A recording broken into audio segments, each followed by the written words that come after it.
पिछले दिनों ये बहुत चर्चा में रहा शिल्पा शिंदे जी का एक वाक्य। उन्होंने इल्ज़ाम लगाया था अपने निर्माता पर। शिल्पा शिंदे मतलब मैं जो कहूँगी झूठ के सिवा कुछ नहीं कहूँगी। कई लड़कियां हैं जो आना चाहती हैं इंडस्ट्री में, उनके घर वाले, उनकी फैमिली, उनके फ्रेंड यही कहते हैं कि इंडस्ट्री अच्छी नहीं है, यहाँ तो देखो प्रोड्यूसर्स ऐसा करते हैं। क्या कुमार विश्वास बियर बार चला रहे हैं? हाँ। सबसे बड़ी दो ही कहानियां हुई हैं, रामायण और महाभारत, राम की कहानी और महाभारत की कहानी।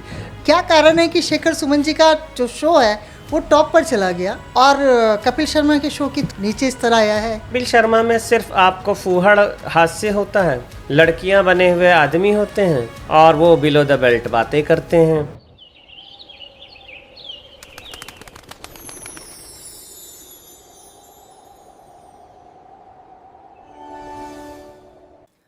नमस्कार। आज हम जिस शख्सियत के रूबरू हैं, जिनसे बात करने वाले हैं, वह फिल्म इंडस्ट्री और टीवी इंडस्ट्री का एक मशहूर नाम है। हम बात कर रहे हैं उस व्यक्ति की जिन्होंने कॉमेडी में अपना एक मकाम हासिल किया और बड़ा नाम किया। बड़ी बड़ी फिल्में लिखी, सीरियल्स लिखे। उनका नाम लेने से पहले मैं चाहती हूँ कि उनकी फिल्म के नाम लिए जाएं। उनकी फिल्म है ABCD, डेविड धवन की डू नॉट डिस्टर्ब।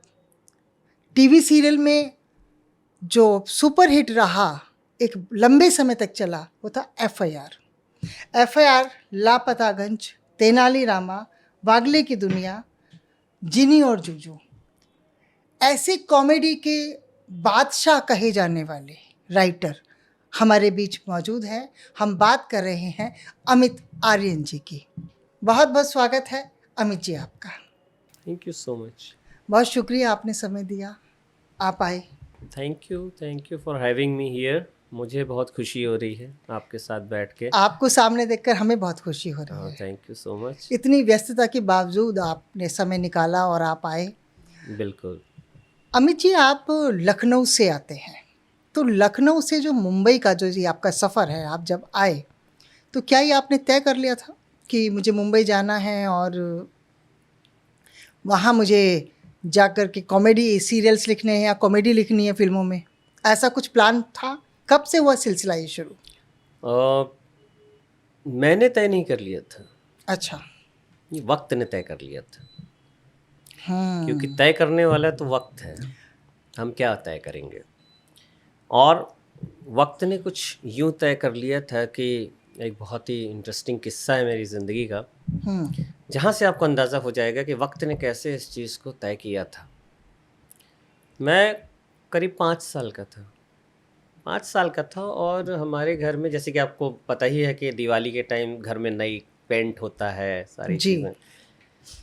तो दीपावली पे नया पेंट हुआ था घर में और हमारा जो लिविंग रूम था उसको बड़ा सजा के रखते ही हैं, जैसे कि अब एक 5 साल का बच्चा क्या करता है कि वो अपनी बड़ी बहन का फाउंटेन पेन लेता है, उसमें से उसकी इंक निकालता है और अच्छा। इंक निकाल के लिविंग रूम की वॉल पे, जो कि न्यूली पेंटेड है, कुछ लिख देता है।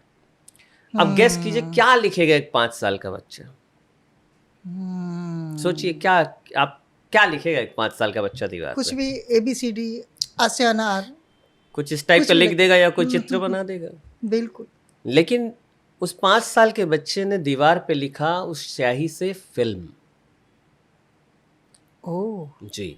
और वो तो फोटो मेरे पास अभी भी है। पहले से ही जी, तो डिसाइडेड हो गया था ये तो? मेरे पास फोटो भी है, मैं आपको वो भेजूंगा ये फोटो कि उस वॉल में लिखा हुआ है फिल्म। तो जब एक 5 साल का बच्चा जिसको कुछ पता नहीं है वो जो है लिख देता है दीवार पे फिल्म, तो वो उस बच्चे ने नहीं लिखा है। बेशक। वो कोई और ऐसी ताकत है जिसने ये मुकर्रर कर रखा है कि इस बच्चे का भविष्य क्या होने वाला है, ये क्या करने वाला है, किस दुनिया में जाने वाला है। तो वक्त ने डिसाइड किया। अब जब मेरे फादर ने वो देखा तो ऑब्वियसली उनको पहले तो जो है बुरा लगा कि यार ये नया पेंट हुआ है और इसने ये क्या कर दिया। लेकिन मेरे फादर को ये बात अच्छी तरह से समझ में आ गई वहाँ पे कि ये लड़का अगर कुछ करेगा ज़िंदगी में तो ये फिल्मों में ही इंडस्ट्री में ही करेगा। करेंगे। And he was so supportive कि उन्होंने ये नहीं कहा कि तुम जो है एक डॉक्टर बनो, इंजीनियर बनो या उनकी तरह प्रोफेसर बनो, नहीं। उन्होंने कहा कि तुमको जो दिल कर रहा है वो करो, अगर तुम्हारा दिल है फिल्म का तो फिल्म में ही करो, जो करना है करो, लेकिन करो वही जो तुम्हारा दिल कहता है। जबकि उस समय जो पेरेंट्स उस समय ऐसा नहीं होते थे, वही चाहते, और वो खुद प्रोफेसर थे, हिंदी लिटरेचर पढ़ाते थे, तो वो जो है वो तो चाहेंगे। और मेरे चाचा केमिस्ट्री के प्रोफेसर थे सेम कॉलेज में, सेम डिग्री कॉलेज में। तो अब ऐसे में तो यही होगा ना घर में माहौल की जो है ये क्या फिल्म की बात कहाँ से आ गई। बट उन्होंने मुझे सपोर्ट किया और मैंने जो है बस शुरुआत, फिर मैं आ गया यहाँ 95 में आ गया और बस होते होते होते होते होते हो गया। लेकिन एक चीज़ थी मेरे साथ, वो थी कॉन्फिडेंस। मेरा मानना यह है कि आप जब इस इंडस्ट्री में आते हैं तो इस इंडस्ट्री में आके आपके अंदर टैलेंट है, आपकी किस्मत भी है, दोनों चीज़ें बहुत मायने हैं। लेकिन एक जो उससे ज़्यादा मायने रखता है या उसके साथ जो मायने रखता है, दैट इज़ योर कॉन्फिडेंस। आपके अंदर कॉन्फिडेंस होना चाहिए। बिल्कुल। तो मैं आपको ये बताऊं कि जब मैं शहर में आया तो मेरा कॉन्फिडेंस क्या था वो आपको 4 लाइनों में पता चल जाएगा, जो मैंने ही लिखा था तब, जब मैं कुछ नहीं था, जब मैं आया था इस शहर में, तब मैंने क्या लिखा था वो मैं, लोग जब पूछते हैं तो मैं बताता हूँ। मैंने तब लिखा था कि तुम्हें क्या लगा था कि मैं डर जाऊंगा? अच्छा, तुम्हें क्या लगा था कि मैं डर जाऊंगा? कुछ रोज इस शहर में गुजार के अपने घर जाऊंगा? तुम्हें क्या लगा था कि मैं डर जाऊंगा, कुछ रोज इस शहर में गुजार के अपने घर जाऊंगा? अरे मैंने तो जिस दिन इस शहर की धरती पे पहला कदम रखा था, मैं उस दिन ही जानता था कि मैं कुछ ना कुछ तो कर जाऊंगा। क्या बात है। तो ये तो आपने जो 4 पंक्तियां लिखी ना, ये तो उन तमाम लोगों की तरफ से लिख दी जो बॉम्बे की धरती पर आए और टिक गए, या जो आ रहे हैं या जो आना चाहते हैं। तो मैं हमेशा बोलता हूँ आपकी किस्मत, आपका टैलेंट आपके साथ है, लेकिन this kind of confidence you have to have. आपके अंदर ये कॉन्फिडेंस और ये एटीट्यूड, ये दोनों चीजें बहुत मायने रखती हैं कि आपके अंदर एटीट्यूड क्या है, आपके अंदर कॉन्फिडेंस क्या है। तो ये लाइनें दिखाती हैं आपका एटीट्यूड और आपका कॉन्फिडेंस, कि जब आप कुछ नहीं था तब भी आप ये बात कहते थे कि बॉस तुम्हें क्या लगा मैं डर जाऊंगा। क्या बात है। तो बड़ी अच्छी पंक्तियों से शुरुआत हुई बात की। तो मुंबई जब आप आए तो पहला काम कितने समय बाद मिला? कितना वक्त लगा आपको काम ढूंढने में, या पहले से कुछ नहीं जानकार थे? मैं यहाँ आया, मैं किसी को नहीं जानता था।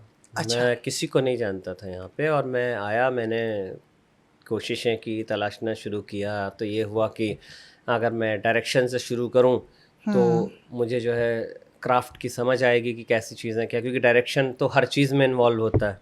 बिल्कुल ठीक बात है। तो उस समय फिर क्या हुआ कि थोड़ा जाते जाते लोगों के यहाँ थोड़े से धक्के तो खाने पड़ते ही हैं, बिना उसके तो होते ही नहीं। तो थोड़े ज़्यादा हर तरह के धक्के खाए, और उसके बाद साहब किसी तरह काम करने का मौका मिला, कुछ डायरेक्टर्स के साथ काम करने का मौका मिलता गया। फिर जब मैंने शुरू किया तो मैं लास्ट असिस्टेंट होता था, 5-6 और मुझसे ऊपर असिस्टेंट तो होते थे। आपकी जो सॉरी बीच में मैं रोक रही हूँ कि आपकी शिक्षा पूरी हो चुकी थी लखनऊ, मतलब आप अपनी शिक्षा को कंप्लीट करके आप बॉम्बे आए थे, या साथ में यहाँ पर अपनी पढ़ाई भी जारी रखे? नहीं, मैं बताता हूँ आपको। जैसे कि हमारे यहाँ कहा जाता है ना कि एक इंसान होता है जो पढ़ा होता है, और एक इंसान होता है जो कढ़ा होता है।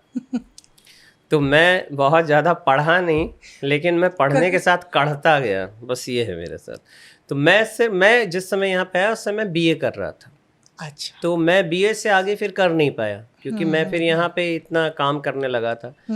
मगर मैं पढ़ता तो नहीं, कढ़ता गया, कढ़ के फिर मैं ये बना। और आपने कोर्स की किताबें नहीं पढ़ी, लेकिन आपने वैसे तो साहित्य किताबें तो बहुत पढ़ी हैं। पढ़ाई तो मतलब तो वही है, पढ़ाई वही है। मतलब आप ये कह लीजिए कि मेरे पास डिग्री हो सकता है कि नहीं हो बड़ी बड़ी, लेकिन मेरे पास बड़ी बड़ी जो है किताबें वो मैंने पढ़ी, और मैंने इतना पढ़ा है कि मैं आपको क्या बताऊं। मुझे वो दिन भी याद आते हैं कि यहाँ पे इसी शहर में इनऑर्बिट मॉल खुला था, पहला मॉल था अंधेरी नहीं, ये गोरेगांव मलाड वाला। पूरे एरिया में एक ही मॉल खुला था नया नया, और गर्मी बहुत थी और इतने पैसे तो होते नहीं थे कि आप एसी लगा लें या ऐसा कुछ, तो दिन में मैं चला जाता था उस मॉल, पूरा दिन अपना निकालने, और वहाँ पे क्रॉसवर्ड खुला था। अच्छा। क्रॉसवर्ड में जाकर मैं पूरा दिन बैठ के किताबें पढ़ता था। वहाँ ये एक अच्छी चीज़ थी कि आप बैठ के किताब पढ़ सकते हैं। तो वहाँ बैठ के मैं किताबें पढ़ता रहता था। तो मैंने कई साल वहाँ किताबें पढ़ी, और किताबों का मुझे पता चल जाए कि कहीं पे किताबें मिल रही हैं तो मैं पहुँच जाता था वहीं। मतलब मैंने बहुत पढ़ा, और मेरे पास बहुत किताबें आज भी हैं।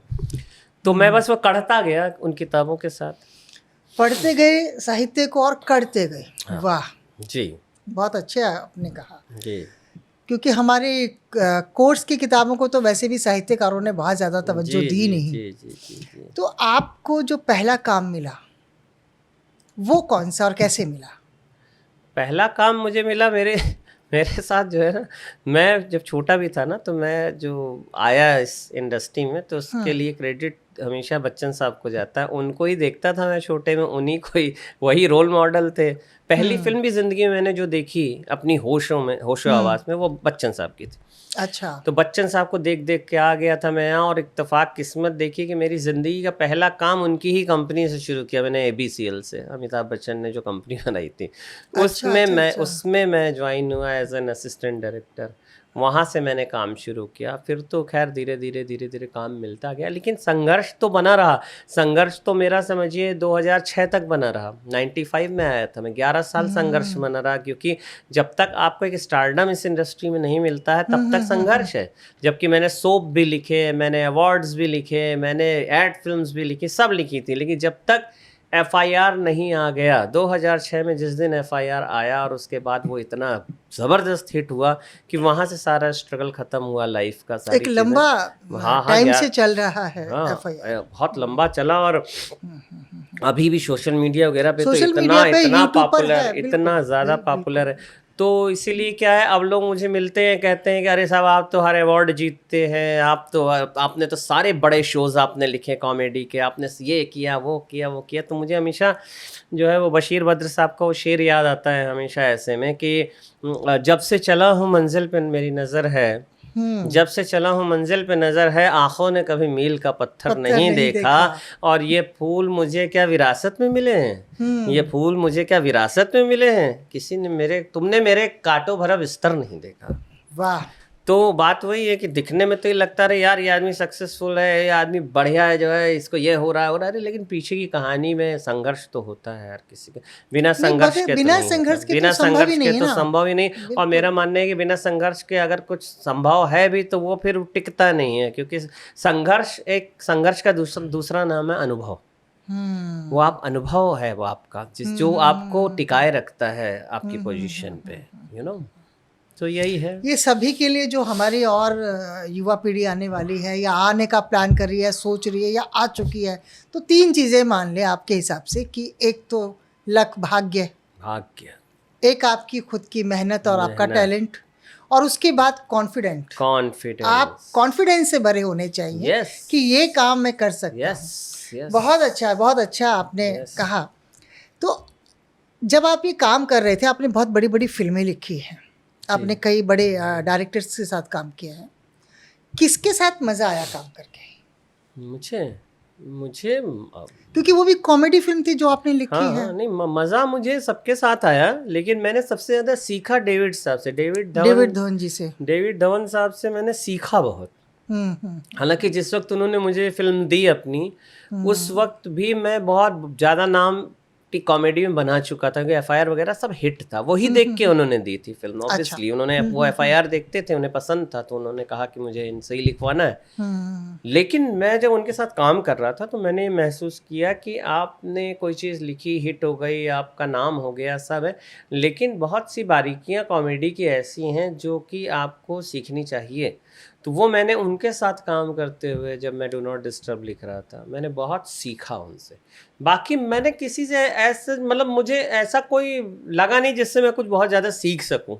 काम मैंने बहुतों के साथ किया, लेकिन मुझे ये नहीं लगा कि मैं बहुत कुछ इनसे सीख सकता हूँ, बल्कि मुझे कई बार ऐसा भी लगा कि इनको बहुत कुछ सीखने की ज़रूरत है। बुरा मान जाएंगे आपकी बात सुन के। हाँ, मान जाए, मैं तो देखिए अनफिल्टर्ड बातें करता हूँ। मैं मशहूर हूँ इंडस्ट्री में इस बात के लिए कि ये बेबाक हैं और अनफिल्टर्ड बोलते हैं, भले आपको बुरा लग जाए। तो बहुत सारे मेरे डायरेक्टर्स ऐसे भी रहे हैं जिनको देख के मुझे लगा कि यार इन्हें तो भी बहुत सीखना चाहिए या बड़ा सीखने की ज़रूरत है। तो बट डेविड साहब से मैंने बहुत सीखा उनसे। जहाँ भी सीखने को मिला आपने वहाँ से सीखा। हाँ, फिल्म इंडस्ट्री तो खैर एक अलग उद्योग है, और टीवी इंडस्ट्री भी जो है उसमें आप एक लंबे समय से जुड़े हुए हैं। पिछले दिनों ये बहुत चर्चा में रहा शिल्पा शिंदे जी का एक वाक्य कि उन्होंने निर्माता पर, भाभी जी घर पर हैं कि वो एक्ट्रेस थी और छोड़ दिया उन्होंने या उनको निकाल दिया, जो भी कारण बना, उन्होंने इल्ज़ाम लगाया था अपने निर्माता पर। इल्ज़ाम इसलिए क्योंकि वो उस समय था कि एक गंभीर आरोप लगा, लेकिन बाद में ये साबित खुद ही कर दिया उन्होंने, किसी पॉडकास्ट में कहीं सोशल मीडिया पर बोला उन्होंने कि मैंने झूठ बोला था, जो उन पर आरोप लगाया था वो झूठ गलत था। जिस भी दबाव में उन्होंने कहा, उनके साथ जो भी चीज़ें होंगी, मेरा प्रश्न इस चीज़ में ये बनता है कि क्या टीवी इंडस्ट्री में इस तरह की चीज़ें होती हैं, इस तरह के दबाव होते हैं कि महिलाओं को बचने के लिए, उस माहौल से निकालने के लिए कोई ऐसे गंभीर आरोप भी लगा देती हैं? तो आप बहुत नज़दीक से जुड़े हैं ना टीवी इंडस्ट्री से। जी टीवी इंडस्ट्री से भी, और जिनके ऊपर शिल्पा शिंदे ने ऐसा आरोप लगाया था, वो जो प्रोड्यूसर हैं वही हमारे एफआईआर के प्रोड्यूसर थे। शिल्पा शिंदे वगैरह तो बहुत बाद में आए, मैं तो 2006 से लेकर 9 साल 10 साल तक उनके साथ लगातार जुड़ा रहा हूँ। तो ये जब इन्होंने ये इल्ज़ाम लगाया था शिल्पा शिंदे ने, मुझे उस दिन भी पता था कि वो झूठ बोल रही हैं। हाँ, क्योंकि आप उनके निर्माता को क्योंकि जानते मैं थे। जानता हूँ कि जो हमारे प्रोड्यूसर संजय कोहली बहुत ही अच्छे आदमी हैं, बहुत ही जेंटलमैन। कभी किसी के साथ उन्होंने ना कोई गलत बात कही, ना गलत व्यवहार किया, वरना 10 साल में मुझे भी तो कहीं दिखा होता ना कि वो किसी के साथ, किसी महिला के साथ कोई गलत तरह से बात कर, या किसी महिला के बारे में गलत बात कर रहे हो। उन्होंने कभी ऐसा नहीं किया। बहुत अच्छे, बहुत फ्रेंडली, बहुत, हमें, मेरे लिए तो जो है मेरे फ्रेंड, फिलोसोफर, गाइड सब रहे हैं। तो मैं तो जो है, मैं उस दिन जानता था। शिल्पा शिंदे ने आज जाके भारती के पॉडकास्ट में ये बात एक्सेप्ट की है, लेकिन मुझे तो उस दिन ही मालूम था कि ये झूठ बोल रही है। नहीं, जो भी उनसे जुड़े होंगे सभी को मालूम होगी ये बात तो। और शिल्पा शिंदे मतलब मैं जो कहूँगी झूठ कहूँगी, झूठ के सिवा कुछ नहीं कहूँगी। तो अब मैं उसमें क्या कह सकता हूँ। अब दूसरी बात ये है कि शिल्पा शिंदे से मेरा पर्सनल कोई इतना कभी मेरा रहा नहीं है, मैं इतना उनको जानता नहीं हूँ, तो मैं उनके बारे में और ज़्यादा कुछ कमेंट तो कर नहीं सकता। उनकी भी भाई कुछ मजबूरी रही होगी, वो कहते हैं ना कि जो है कुछ तो मजबूरियाँ रही कुछ होंगी। उन्होंने बोला है कि वो ऐसे दबाव में थी। हाँ, कुछ तो वो एक शेर है ना कि कुछ तो मजबूरियाँ रही होंगी, वरना कोई बेवफा नहीं होता। तो अब पता नहीं उनकी क्या मजबूरियां थी, लेकिन मुझसे अगर आप इस बारे में पूछेंगे तो मैं यही कहूँगा कि मैं उस इंसान को जानता हूँ जिस इंसान के ऊपर आरोप लगा, उस इंसान को जानता हूँ कि वो इंसान ऐसा नहीं है। और उसके बाद बात कि आज आप जो है 10 साल बाद आके एक पॉडकास्ट में बोल देंगे साहब मैंने तो जो बोला था झूठ बोला था, आप वहाँ पे रोएं, आप वहाँ पे गाएं, आप वहाँ आके जो कुछ भी करें। सही बात। लेकिन मेरा पॉइंट ये है कि वो 10 साल तक उस सफर आदमी किया। ने कितना सफ़र किया होगा, सोशली उसको कितना जो है झेलना पड़ा होगा, पारिवारिक भी रहा होगा। पारिवारिक भी रहा। पारिवारिक तो चलिए अच्छी बात है कि उनकी जो पत्नी है बहुत ही समझदार महिला है, जो भी प्रोड्यूसर भी हैं हमारी, वो भी प्रोड्यूसर, तो वो उन्होंने बहुत अच्छे से उस चीज़ को जो है समझा और उस चीज़ को टैकल किया, क्योंकि उन्हें मालूम है कि वो उनके हस्बैंड संजय कोहली साहब ऐसे इंसान नहीं हैं। मगर उस इंसान को आप सोचिए इंडस्ट्री के अंदर भी कितना जो है फेस करना पड़ा होगा, बीइंग अ प्रोड्यूसर। बिल्कुल सही बात है। आप किसी पर आरोप लग जाए और उसके बाद आप जो है इतने साल के बाद आके अचानक एक पॉडकास्ट में एक दिन अचानक सुबह मुझे ख्याल आया कि मैं जाके कह दूं कि वो झूठ था। उनकी आत्मा पर बोझ हो, है ना, बोझ आपने अचानक से सोचा आज मैं उतार दूंगी, वो बोझ उतार दूंगी। अब उससे क्या हुआ? कुछ नहीं हुआ। आपको पब्लिसिटी तब भी मिली थी, पब्लिसिटी अब भी मिली है। अब जो है पता नहीं क्यों किया उन्होंने या क्या किया, बट ठीक है। लोग कह रहे हैं कि भाई जो सच बोला उन्होंने तो ये तो बड़ी हिम्मत की बात है। अरे हिम्मत की बात तो है, लेकिन आपने जो पहले बोला था उसका क्या? बट मैं यही है कि मैं जिसको जानता हूँ उसके बारे में बोल सकता हूँ। तो मुझे तब भी मालूम था कि शिल्पा शिंदे झूठ बोल रही हैं। और कोई ऐसी टीवी पर जब से आप लिख रहे हैं, बहुत सारे सीरियल आपने लिखे हैं, लापतागंज, कोई ऐसी घटना जो आपको लगती है कि यार ये घटना अच्छी या बुरी, कोई घटना जो आपको याद आती हो कि नहीं, इसी से जुड़ी घटना मैं आपको बताऊं, तारक मेहता का उल्टा चश्मा हाँ। बहुत मशहूर शो है और उसके प्रोड्यूसर हैं असित कुमार मोदी। जी जी जी। तो असित मोदी जो हैं उनको मैं करीब 20 साल से जानता हूँ। मेरा बड़ा अच्छा उनसे जो है रिश्ता है और बड़ी इज्जत देते हैं मुझे, वो बहुत रिस्पेक्ट देते हैं, मैं भी उन्हें बहुत रिस्पेक्ट देता हूँ। अब उनके ऊपर भी जो है उनकी एक एक्ट्रेस ने ऐसे ही सेम इल्ज़ाम लगा दिया। हाँ, ऐसा सुनने में आया ठीक है। था कि कुछ ऐसा तो इल्जाम अब उन पर भी आया। मैं तो असित भाई को 20 साल से जानता हूँ और मैं जानता हूँ कि वो ऐसे इंसान नहीं है। वो एक अच्छे इंसान हैं, शरीफ आदमी हैं, पारिवारिक आदमी हैं।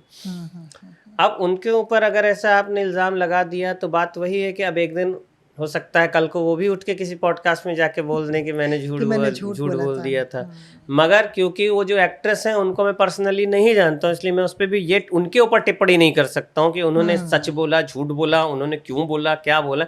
लेकिन मैं असित मोदी को जानता हूँ, इसलिए मैं ये कह सकता हूँ कि मुझे ऐसा लगता है कि उस बात में सच्चाई नहीं रही होगी।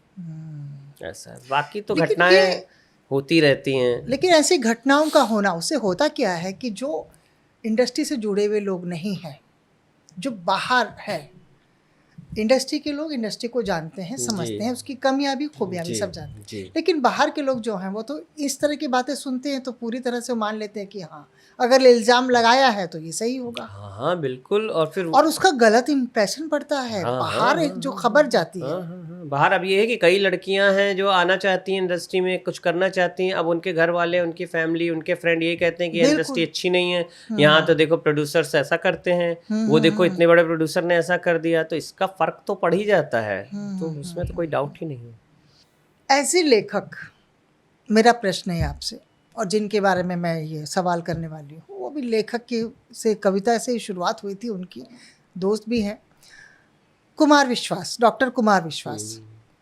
उन्होंने कविता से शुरुआत की थी, लेखक थे, अखबारों में कविताएं भेजते थे, फिर वो राजनीति में आते हैं और अब राजनीति से वो कथा सुनाने लगे हैं। तो मैंने उनको लेकर के दो अलग तरह की बातें सुनी। एक वो जो कह रहे हैं अरे वो बहुत अच्छी कथा करते हैं, एक वो जो कहते हैं कि भाई ये राइटर हैं, कवि हैं, ये कथावाचक क्यों बन गए हैं। आप लेखक के रूप में ऐसा क्या सोचते हैं उनके बारे में? देखिए क्या है कि अगर आप कुमार विश्वास की बात करें, हाँ, मैं पहले क्लियर कर दूं कि मेरे दोस्त हैं। हाँ मैं तो कुमार विश्वास की आप अगर बात करें तो कुमार विश्वास को लोगों ने जाना एक कवि के रूप में, एक लेखक के रूप में जी। फिर राजनीति में गए जैसा आपने कहा और पता ही है, उसके बाद अब वो कथावाचक बन गए जी। मुझे इसमें कोई बुराई नजर नहीं आती। हाँ। लोग बड़ा क्रिटिसाइज करते हैं कुमार विश्वास को इस बात के लिए, लेकिन मुझे इसलिए नहीं बुराई समझ में आती है कि वो क्या कर रहे हैं। चलिए वो बीच में रोक के ये क्यों प्रश्न आया कि लोगों को, बहुत से लोगों को पता नहीं है कि कुमार विश्वास मेरे दोस्त हैं, इसलिए लोग बेहिचक होकर के बात करते हैं। तो अक्सर जो मैं बातें सुनती हूँ, इसलिए ये प्रश्न आया कि मैं आपसे भी पूछ लूं एज ए राइटर। तो मैं जानते हुए कि कुमार विश्वास आपके दोस्त हैं, और अगर मैं ये ना जानता कि कुमार विश्वास आपके दोस्त हैं तो भी मैं यही कहता जो मैं कहने वाला हूँ जी, कि कुमार विश्वास अगर आज कथावाचक बन गए हैं उसमें बुराई क्या है। बुराई इसलिए नहीं है कि कुमार विश्वास एक लेखक हैं, एक कवि हैं, और एक जो कवि या लेखक होता है उसका काम क्या होता है। मैं क्या करता हूँ, मैं कथावाचक नहीं हूँ, मैं भी कथावाचक हूँ। मैं किसी रमेश की कथा सुनाता हूँ, किसी सुरेश की कथा सुनाता हूँ, किसी चंद्रमुखी चौटाला की कथा सुनाता हूँ, किसी जो है अपने दूसरे कैरेक्टर्स की कथा सुनाता हूँ। वो राम की कथा सुनाते हैं, वो कृष्ण की कथा सुनाते हैं। तो राइटर का काम क्या है? राइटर का काम है लिखना ही नहीं, उसको सुनाना, कथा को सुनाना, या किसी के लिखी हुई किसी को लिखी हुई। और अगर वो कथा सुना रहे हैं तो उसमें ताज्जुब नहीं है। हाँ, मुझे ताज्जुब तब होता कि जब मुझे पता चलता और मैं कहता कि क्या कुमार विश्वास बियर बार चला रहे हैं, क्या कुमार विश्वास किराने की दुकान चला रहे हैं, क्या कुमार विश्वास मेडिकल स्टोर चला रहे हैं, तब मुझे ताज्जुब होता है कि एक लेखक होके ये क्या कर रहे हैं। लेकिन एक लेखक अगर एक कथाकार अगर एक कथा सुना रहा है तो उसमें कोई बुराई नहीं है, और वो बखूबी सुना रहे हैं, बहुत अच्छा सुना रहे हैं, और उनको सुनाते रहना चाहिए और लोगों को सुनते रहना चाहिए। अभी तो बहुत सारे लोगों की क्लियर हो जाएगा, बिल्कुल बिल्कुल क्योंकि राइटर का दायित्व है, बिल्कुल क्योंकि एक राइटर ही कथा को अच्छे से पढ़ के सुना सकता है। बिल्कुल। और उससे बड़ी बात मैं आपको उसका अपना बताऊं, राइटर का भी दृष्टिकोण जुड़ जाता है ना आप उसमें। दुनिया की, हिंदुस्तान की नहीं, दुनिया की कोई कहानी उठा लें, कोई फिल्म हो, कोई टीवी हो, कोई कुछ हो, रामायण और महाभारत से अलग कुछ नहीं है उसमें। सबसे बड़ी दो ही कहानियां हुई हैं, रामायण और महाभारत, राम की कहानी और महाभारत की कहानी। तो अगर उन कथाओं को हम सुना दें तो उसमें बुराई क्या है? मैं खुद जो है कितनी बार बातें करते करते कितनी एग्जाम्पल के तौर पे कथाएं सुना देता हूँ, तो क्या उससे क्या हो गया? और अगर ये कहना कि हाँ वो कथावाचक हैं और वो इतना पैसा लेते हैं और ये वो, तो वो पैसा लेते हैं, पैसा लेते हैं, लेकिन वो पैसा लेते हैं, मगर ऐसा तो नहीं है कि उनकी कथा होती है तो आप टिकट खरीद के जाते हो, नहीं। कुमार विश्वास की अगर कथाएं होती हैं तो कुमार विश्वास की कथाओं में हर आदमी फ्री एंटर होता है। तो जो जिसके लिए हो रही है आम इंसान, वो तो फ्री जा रहा है कथा सुनने। अब जो कथा करवा रहा है वो तो पैसा देगा, और अगर वो 1 रुपये कुमार विश्वास को देता है तो 2 रुपये कुमार विश्वास की कथा सुनाने के नाम पे कमाता है, तब देता है, ऐसे कोई नहीं देता है। तो इसलिए इसमें कोई बुराई नहीं। और क्यों क्या जरूरी वो एक दरिद्र बन के जो है आके बैठे रहे और वहां पे सुने? नहीं, वो अच्छे कपड़े पहनते हैं, अच्छे कपड़े पहन के ढंग से तरीके से आके अच्छे भव्य मंच में भव्यता के साथ सुनाते हैं। तो क्या हमारे भगवान राम को की कथा में इतनी भव्यता नहीं है कि उसको भव्यता से सुनाई जानी चाहिए? इसमें कोई बुराई नहीं है, बहुत अच्छा करते हैं वो, आई एम विद हिम, बहुत बढ़िया, बहुत अच्छा। वाह, दिल खुश कर दिया आपने। अमित जी, आपने कॉमेडी लिखी है, सारे सीरियल फिल्में आपकी कॉमेडी हैं। टीवी की दुनिया में शो आता है कपिल शर्मा शो, और जब वो हाइट पे चला जाता है और लगता था कि दूसरा कोई प्रतिद्वंदी या दूसरा कोई उसके बराबर ऐसा शो नहीं आएगा, टॉप लेवल पे चल रहा था। अभी नया यूट्यूब चैनल पर शेखर सुमन जी का शो आया है, जो हास्य है और व्यंग भी है। वह हास्य व्यंग में कर रहे हैं शो, और टॉप पर चला गया। मुझे इससे पहले इतने अच्छे शो नहीं लगे, ये शो मुझे बहुत पसंद आया पर्सनली। मेरा सवाल आपसे यह है कि क्या कारण है कि शेखर सुमन जी का जो शो है वो टॉप पर चला गया और कपिल शर्मा के शो की नीचे इस तरह आया है? उनकी देखिए, ऐसा हुआ है? हाँ बिल्कुल हुआ है। इसमें क्या है कि एक चीज़ बहुत समझने वाली है कि सूर्य होता है। सूर्य जो होता है वो कुछ दिन बादल आ जाए कुछ समय के लिए तो छिप ज़रूर सकता है, लेकिन सूर्य निकलता ज़रूर है। तो हास्य के आकाश पे शेखर सुमन वो सूर्य हैं जो हमेशा से चमकते रहे हैं। पहले भी वो दूरदर्शन में जो पहला उनका सीरियल आया था, देख से लेके वहीं से मूवर्स एंड शेखर से लेके, और फिर बीच में क्या हुआ, थोड़े बादल आए, लेकिन बादलों को तो छटना पड़ेगा, सूर्य को तो निकलना पड़ेगा, है ना। तो मेरा मानना ये है कि एक तो जो शो वो लेकर आए हैं शेखर सुमन, उसमें वो हास्य के साथ व्यंग भी कर रहे हैं। और व्यंग क्या है? व्यंग वो होता है आम इंसान की वो बात जो आम इंसान के दिलो दिमाग जहन में चलती है, लेकिन वो उसको कह नहीं पाता है कि उसके पास कोई प्लेटफॉर्म नहीं है। तो उसकी बातों को वो रिप्रेजेंट पहले भी करते थे मूवर्स एंड शेखर्स में, और अब भी करते हैं। और अच्छी बात है कि कोई बुरा नहीं मानता है, ना पक्ष ना विपक्ष। और वो पक्ष की बात भी कर देते हैं और विपक्ष की बात भी करते हैं वो, और वो बात करते हैं जिससे आप सहमत होते हैं। कपिल शर्मा में क्या होता है? कपिल शर्मा में सिर्फ आपको फूहड़ हास्य होता है, लड़कियां बने हुए आदमी होते हैं, और वो बिलो द बेल्ट बातें करते हैं। तो वो बातें लोग देख रहे थे। अब देखिए, इसमें एक और समझने वाली बात है कि हमारी जो ऑडियंस है, हमारे जो देखने वाले लोग हैं, व्यूअर्स हमारे, वो मेहमान हैं आपके घर के। अब आप जो परोसेंगे वही तो वो खाएंगे। आप कपिल शर्मा शो में जो परोस रहे थे वो खा रहे थे। अब क्या हुआ कि आपने तो जो परोसा उसके साथ ही पड़ोसी ने भी आके एक थाली परोस दी, तो उनको लगा यार ये थाली ज़्यादा अच्छी, सात्विक और अच्छी मज़ेदार सी थाली, तो उन्होंने वो थाली खानी शुरू कर दी।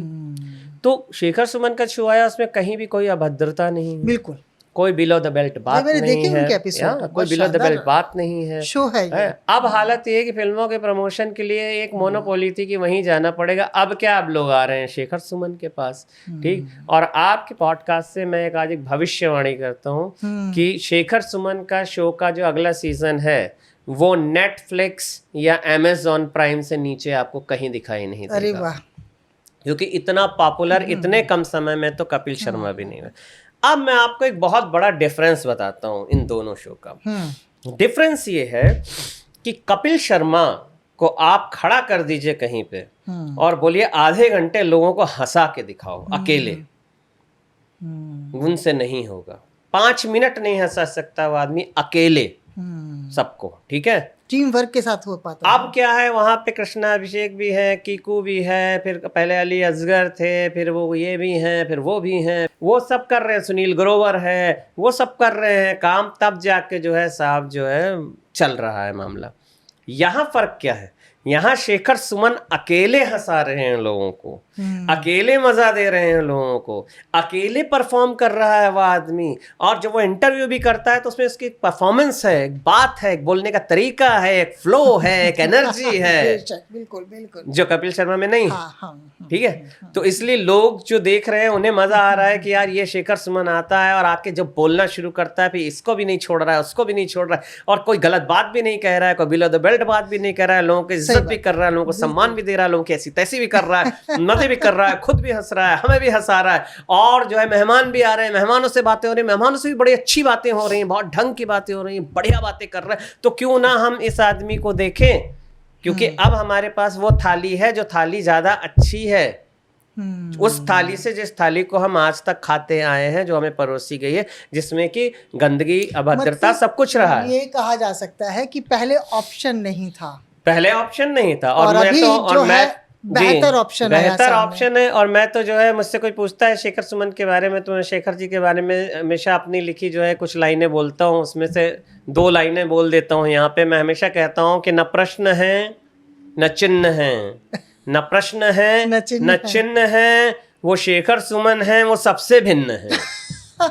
ये लाइन मैं हमेशा जो है बोलता हूँ शेखर जी के बारे में, और शेखर जी जानते हैं इस चीज़ को कि मैं कितना उनको रिस्पेक्ट करता हूँ इस चीज़ के लिए। और इनफैक्ट मैं जब उनको लास्ट ईयर उनके घर पे मिला शेखर जी के, मैं उनके पीछे जो है पड़ा कि मैंने कहा आप करते क्यों नहीं, आपको मालूम नहीं है आपके कितने फैंस हैं जो वेट करते हैं कि आप कुछ लेकर आए, आप कुछ लेकर आए। और देखिए जब वो लेकर आए तो वो सूर्य की तरह उदय हुए हैं आकर। और वही बात है, जब तक सूर्य नहीं था सारे ग्रह नक्षत्र, सारे जो है तारे सितारे चांद सब दिख रहे थे, लेकिन जब सूर्य निकला तो सब छिप गए।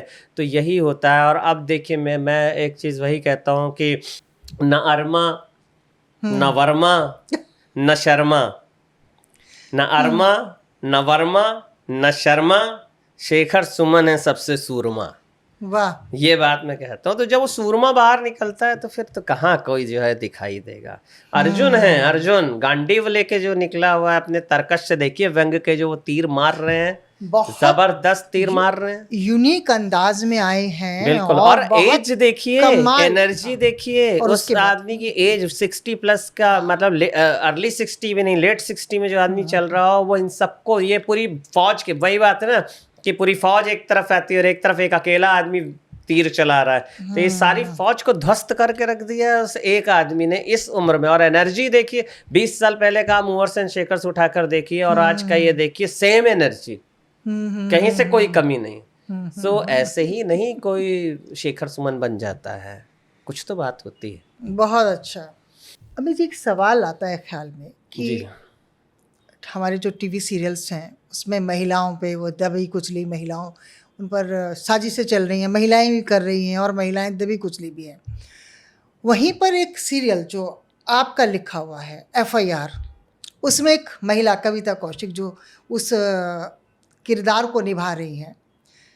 एक ऐसी महिला पुलिस आती है जो सभी को अपना मार रही है, और लैंग्वेज भी हरियाणवी, मारना, किसी को भी पीटना, और वो कमाल का कैरेक्टर है।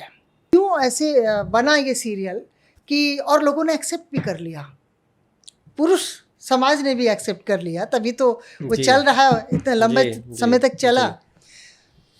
ये क्या इसकी विशेषता है, कैसे लोगों ने स्वीकार कर लिया इसे, इस देखिए, कैरेक्टर को? हाँ, मैं आपको इसमें ना एक एग्जांपल देता हूँ। उसके लिए एक लाइन में पहले बोल जी। दूं, ताकि आपको मैं जी, क्लियर जी, हो जाए कि हम महिलाओं को पिक्चर में तो देख लेते हैं कि कोई पुलिस वाली आई है और बहुत हुए, सीरियल में हमने आज तक पहले किसी पुलिस वाले को नहीं देखा। ये इकलौता है मेरे ख्याल से, जहाँ तक मेरी नॉलेज में ये इकलौता है, और बहुत कमाल का वो किरदार निभा रहे हैं कविता कौशिक, और इसको स्वीकार भी कर लिया गया।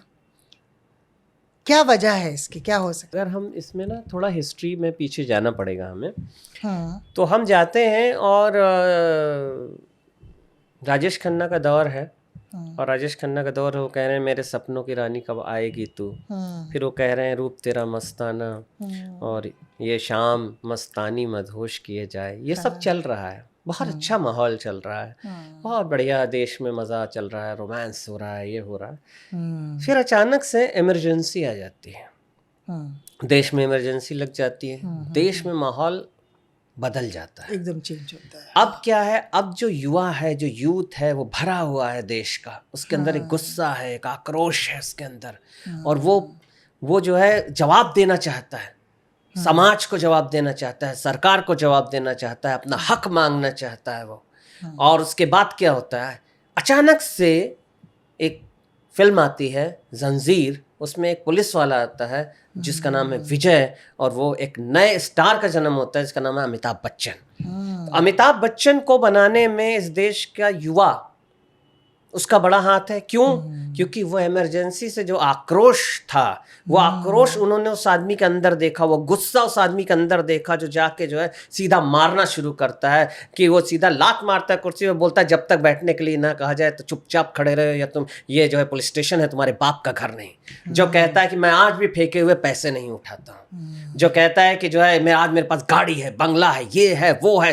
तो वो जो गुस्सा है उसके अंदर आप देखते हैं, उसने उसको सुपरस्टार बना दिया, और फिर वो मेरे सपनों की रानी नहीं चला, उसके बाद वो आक्रोश चला। तो वही चीज़ क्या हुई कि हमारे टीवी में एक दौर ऐसा आया जहाँ पे सिर्फ महिलाएं कुचली जा रही हैं, उनके साथ अत्याचार हो रहे हैं, साजिशें हो रही हैं, उनकी ऐसी तैसी हो रही है, उनको दबाया जा रहा है, रिग्रेसिव वुमेन आप देख रहे हैं। तो कहीं ना कहीं जो देख भी रहे हैं, उन लोग सबके अंदर कहीं ना कहीं गुस्सा चल रहा है, चाहे वो औरतें हों, पुरुष हों, सबके अंदर गुस्सा चल रहा है कि क्या हो रहा है यार, क्या हो रहा है, ये हर औरत इससे दबाई जा रही है, हर औरत को कुचला जा रहा है, हर औरत जुल्म सह रही है, बर्दाश्त कर रही है। और ऐसे में एक पुलिस ऑफिसर लड़की निकल के आती है जो सीधा आके मारना शुरू करती है, बात बाद में करती है, वो बनती है चंद्रमुखी चौटाला, और उसको फिर पूरा देश एक्सेप्ट करता है कि हाँ ये है वो लड़की जो आके जवाब देगी, जरा भी किसी ने टेढ़ी बात की तो सीधे जो है मारना शुरू करती है। तो इसीलिए मैं कहता हूं कि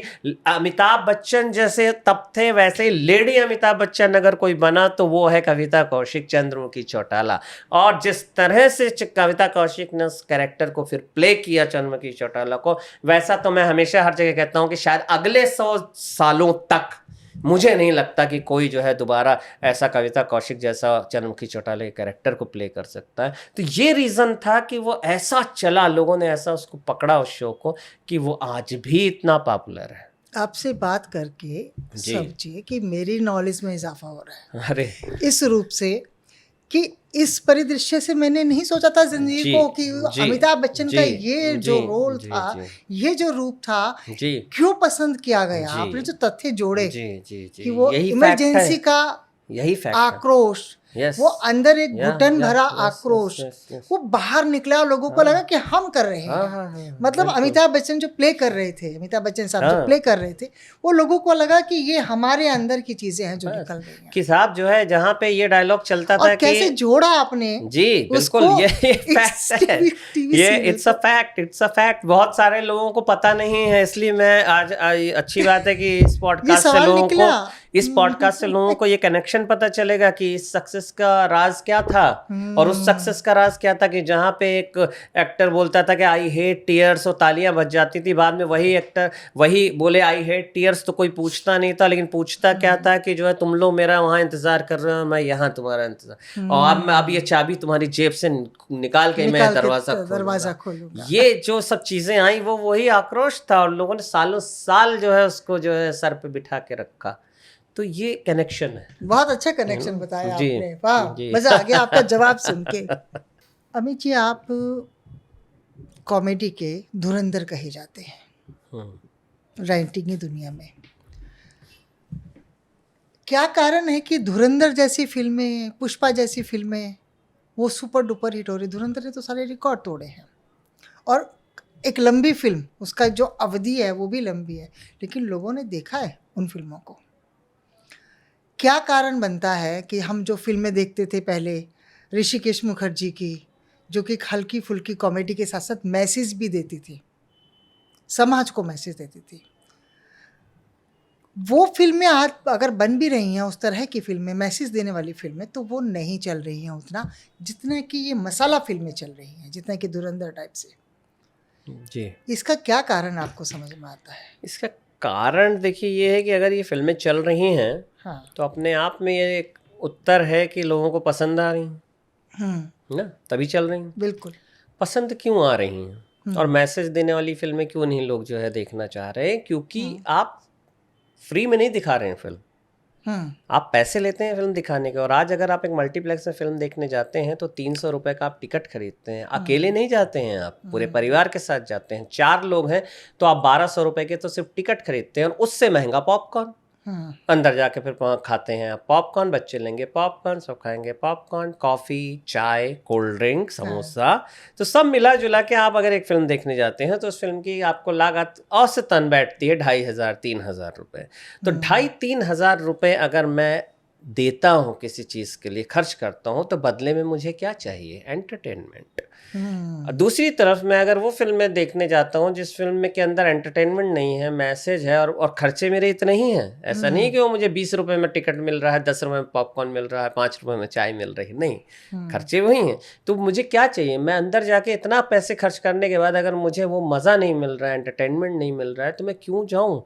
पुष्पा में देखने आता हूँ, मुझे मालूम है 100% मुझे एंटरटेनमेंट मिलना है। RRR में देख रहा हूँ 100%, आप जो है वो KGF देख रहा हूँ, या मैं बाहुबली देख रहा हूँ, या मैं धुरंधर देख रहा हूँ जाके, तो मुझे मालूम है कि भैया मज़ा मिल रहा है, मुझे मज़ा आ रहा है, मैंने पैसे खर्च किए हैं और उस पैसे से मैं इंजॉय कर रहा हूँ, मेरा परिवार इंजॉय कर रहा है।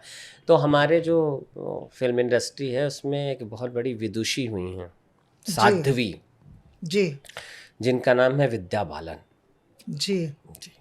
तो ये आपने विद्या बालन जी का एक अलग उपमा दी जी। तो क्यों दी है? क्योंकि विद्या बालन ने एक ऐसी बात हमारे सबको सिखाई है जो हमें उनसे सीखनी चाहिए। उन्होंने एक बार कहा था कि एंटरटेनमेंट एंटरटेनमेंट एंटरटेनमेंट। तो मैं तो इसी मंत्र को मान के हमेशा से चलता आया हूँ। तो एंटरटेनमेंट जब तक नहीं होगा तब तक फिल्में नहीं चलेंगी। मैं तो कह रहा हूँ आप मैसेज दीजिए ना, लेकिन एंटरटेनमेंट के साथ दीजिए मैसेज। आप ऐसी फिल्में क्यों बनाते हैं? मतलब कि कंटेंट जो है उसमें कहीं कमी है, उसमें कमी है। ऋषिकेश मुखर्जी की क्या फिल्में चला करती थी, लोग इंतजार करते थे। बिल्कुल। बावर्ची फिल्म देख लीजिए, बावर्ची फिल्म एक अलग तरह का मैसेज भी कि परिवार के अंदर किस तरह से रहना चाहिए, पूरा मैसेज है और पूरा एंटरटेनमेंट जी, पूरा एंटरटेनमेंट। या तो वो कंटेंट की कमी आ रही है, उस तरह की फिल्में नहीं बन पा रही हैं, नहीं बन पा रही हैं क्योंकि क्या हो रहा है, इसलिए मसाला फिल्में, मसाला फिल्में, और मसाला फिल्में तो हमेशा से चलती रही हैं। और मसाला तो सबको चाहिए, हमको भी चाहिए, आपको भी चाहिए। क्या खाना हम बिना मसाले के खा लेते हैं? जरा सा एक दिन मसाला कम हो जाए तो आपको लगता है कि मज़ा नहीं आया खाने में। फिल्म में आपको मज़ा आ जाएगा? ऐसे कैसे आप इमेजिन कर रहे हैं? आ ही नहीं सकता। आप जो है इतना पैसा खर्च के पूरे परिवार को लेकर जाएं और बाद में जो है आपको मज़ा ही नहीं आया, तो आप उसको ना तो खुद देखना चाहेंगे ना दूसरे को सलाह देंगे। तो इसलिए क्या है, एंटरटेनमेंट चाहिए। वो लोग भर भर के एंटरटेनमेंट दे रहे हैं, आप उसको पैसे खरीद के उसको ले रहे हैं। तो आपका एज अ मेकर फर्ज बनता है कि आप जब फिल्म बनाएं तो उस फिल्म में इतना एंटरटेनमेंट जरूर हो जितने का आप टिकट बेच रहे हैं किसी को, और उसके बाद आप चाहें तो उसमें कुछ ज्ञान की बातें भी कह लें, कुछ मैसेज भी कह लें, लेकिन एंटरटेनमेंट को अगर आपने कहीं से भी सेक्रीफाइस किया, भले वो टीवी हो, फिल्म हो, ओटीटी हो, चाहे आम बातचीत, तो आज मैं और आप बात कर रहे हैं, अगर हम बहुत ही मैसेज वाली बातें अभी यहाँ बैठ के करें तो बहुत ही बोरिंग बातें हो जाएंगी, शायद इतनी देर बात भी नहीं कर पाएंगे। तो एंटरटेनमेंट तो हर जगह ज़रूरी है, हर किसी को ज़रूरी है। इसीलिए देखिए, कोई भी हो, आज से आप जब से देख लीजिए आप साहब, पहले क्या होता था, नौटंकी होती थी गांव में, क्या था वो, एंटरटेनमेंट था। तो लोग रात भर बैठ के नौटंकी देखते थे, ठीक। और रामलीला होती थी, तो रामलीला में ये नहीं होता था कि सिर्फ राम जी की बात हो रही है, मर्यादा पुरुषोत्तम राम चले आ रहे हैं और बड़ी मर्यादा वाली मर्यादित बातें हो रही, नहीं, उसमें साहब राक्षस भी आ रहे हैं, हनुमान जी भी उड़ रहे हैं, उसमें जो है सूपनखा की नाक भी काटी जा रही है, वो सब एंटरटेनमेंट वो तो कई चीजें भी जोड़ देते थे कि जैसे एक सीन के दूसरे सीन के बीच में कोई एंटरटेनमेंट के लिए कुछ डालते थे, ठीक है। अब रावण के दरबार में डांस चल रहा है, ठीक है, तो वो सब आज आइटम सॉन्ग, आप कहते हैं आइटम सॉन्ग डाल दिया फिल्म में, अरे आप रामलीला में भी दिखाते आए हैं, हम महाभारत में भी दिखाते आए हैं, तो एंटरटेनमेंट तो डालना ही पड़ता है, उसके बिना कहाँ से होगा बताइए। ये बात समझ में आती है आपकी कि एंटरटेनमेंट चाहिए जी, और एक बार नहीं चाहिए, 3 बार चाहिए, entertainment entertainment entertainment. Vidya Balan जी का जी जी बिल्कुल, ये से मैं सहमत हूँ आपकी इस बात से। एक और चीज़ मुझे कमी नज़र आती है, हालांकि आप पंक्तियाँ कही, आपने कविता पढ़ी है मेरे सामने, तो कवि का तो दायित्व ये भी है कि इस बात पर भी बात की जाए कि आजकल गाने फिल्मों में वो नहीं है जो हुआ करते थे। बहुत शानदार गाने दिए फिल्म इंडस्ट्री ने। आज क्या कारण है कि गाना ऐसे आता है और ऐसे चला जाता है? इसका क्या कारण है?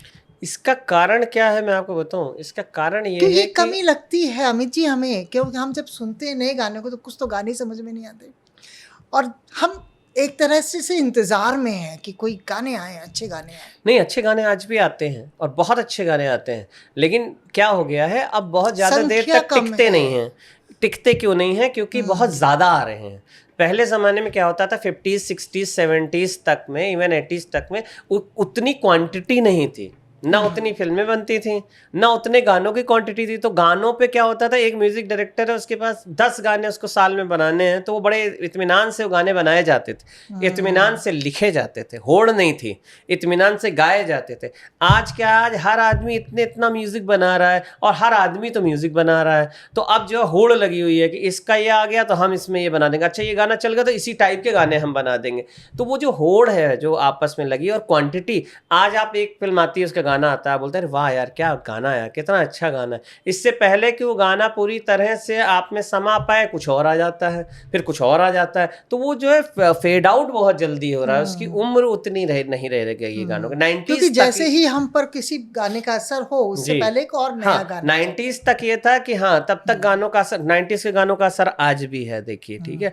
लेकिन उसके बाद फिर क्वांटिटी इतनी बढ़ गई, इतना गाना, इतना म्यूजिक, इतना वीडियोस, इतने ये बन गए कि धीरे धीरे इसका कारण ये, मतलब जो क्वालिटी में कमी है, उसका कारण ये भी हो सकता है कि समय की जो है सीमा जो है, पहले एक वक्त दिया जाता था गाने को रिहर्सल्स होते थे, कितने दिन रिहर्सल होते थे, लाइव। अच्छा, दूसरी चीज, लाइव रिकॉर्डिंग होती थी, उसमें सारे लाइव आपके जो इंस्ट्रूमेंट बजते थे, तो उनमें एक फील था, तो वो उनमें जो आत्मा थी, वो आज भी। आप पुराने गाने क्यों आपको अच्छे लगते हैं? नए गाने मशीनों से हो रहे हैं, तो मशीनों से की गई चीज़ और आपके अपने हाथों से बनाई गई चीज़ में बहुत फ़र्क है ना। जब आप मशीनों की बनाई चीज़ों को इस्तेमाल करते हैं और आप अपने जो खुद बनाई हुई चीज़ों का इस्तेमाल करते हैं, उसमें फ़र्क है। सिंपल सा एग्जांपल दे देता हूँ। आप किसी दिन जो है घर में मिक्सर में आप मसाला पीसते हैं, पीसिए, और किसी दिन एक सिल को लीजिए, उसमें आप मसाला पीसिए, दोनों की सब्ज़ी बनाइए, आपको वही फ़र्क पता चल जाएगा। तो मशीनें जब संगीत की आवाज़ निकालने लगेंगी और एक इंसान जब अपनी कला से संगीत निकाल रहा है, दोनों में फ़र्क हो जाता है। वही फ़र्क आपके गाने में दिखाई देता है ना। आज इतना टाइम है किसी गीतकार के पास कि वो खूब टाइम देके लिखे, ना किसी संगीतकार के पास इतना टाइम है कि वो बहुत टाइम देके अच्छी कंपोजिशन बनाए, ना किसी सिंगर के पास इतना टाइम है कि वो खूब रियाज करे, रिहर्सल करे, उसके बाद उसको रिकॉर्ड करे। बस ये फ़र्क है और कुछ नहीं। अब हमारे पास तो स्वीकार करने के अलावा दूसरा कोई रास्ता नहीं है। तो जो भी आएगा, अभी हम अपनी पसंद के गाने सुनने के लिए यूट्यूब पर ढूंढते हैं कि बिल्कुल कोई नया गाना आया है क्या, कोई कोई गज़ल अच्छी सुनने को मिल जाती है। लेकिन वही बात जो आपने कही है कि जितना सुन रहे हैं उतने में कोई दूसरी चीज़ सामने आ जाती है, फिर नहीं, उसमें आप एक और चीज़ मैं आपको कहूँ कि आप और चीज़ गौर कीजिए कि आज देखिए वो कलाकार क्यों नहीं आ रहे हैं। जगजीत सिंह आ गए, आके चले गए, दूसरा जगजीत सिंह क्यों नहीं आ रहा है? पंकज उधास क्यों नहीं आ पाए? अनूप जलोटा कोई ये दूसरा भी क्यों एक नहीं बड़ा आ पाया? सवाल है, ये सच में एक बड़ा सवाल है कि जगजीत साहब के बाद क्यों नहीं आया पंकज कोई? उधास साहब थे हाँ और तलत अजीज हैं जो हमारे गजल सिंगर हाँ। हैं, लेकिन दूसरे जगजीत साहब नहीं बन नहीं सके। नहीं नहीं बन, दूसरे क्या वो अब आज 15वें जितने 16वें भी नहीं बन भी- पाएंगे। आज भी जितने भी गजल सिंगर हैं वो उन्हीं की उन्हीं के गा रहे हैं। गाई हुई गजलों को, गुलाम अली उन्हीं साहब, की कंपोजिशन को गुलाम गा रहे अली हैं। साहब को आज भी हर रियलिटी शो में लोग गा रहे हैं, उन्हीं को गा रहे हैं। अरे बिल्कुल। भाई उसके बाद क्यों नहीं पैदा हो रहे हैं कोई? ठीक है। आपने तो खैर, आपसे बात करके बड़ा मज़ा आ रहा है अमित जी, मन कर रहा है कि बात करते जाएं, बहुत दिलचस्प बातें करते हैं आप, जी पर लेकिन अपनी मजबूरियां हैं। आपने समय दिया, आप आए, बहुत अच्छा लगा अमित जी आपसे बात करके, और हम आपको बार बार ये तकलीफ देते रहेंगे। Thank you so much. बहुत कुछ मुझे भी जानने समझने को मिलेगा जी ना अरे आपसे। नहीं, मैं आप जब कहेंगे मैं ज़रूर आऊँगा, क्योंकि मुझे इतना अच्छा लगा आपके साथ इस पॉडकास्ट में। मैं बहुत पॉडकास्ट में जाता हूँ, लेकिन मुझे मज़ा इस बात का है कि आपका एक अंदाज़ जो है ना वो बहुत बड़ा अच्छा अंदाज़ है आपका पूछने का, तो उसमें जवाब देने का भी उतना ही मज़ा आता है फिर। बहुत शुक्रिया, जी, बहुत thank you बहुत so शुक्रिया much। आपका समय जी, देने के जी, लिए भी जी, और जी, मेरी जी। तारीफ करने जी, के लिए थैंक भी। यू सो मच, बहुत थैंक शुक्रिया you Amit so ji. Much, thank you.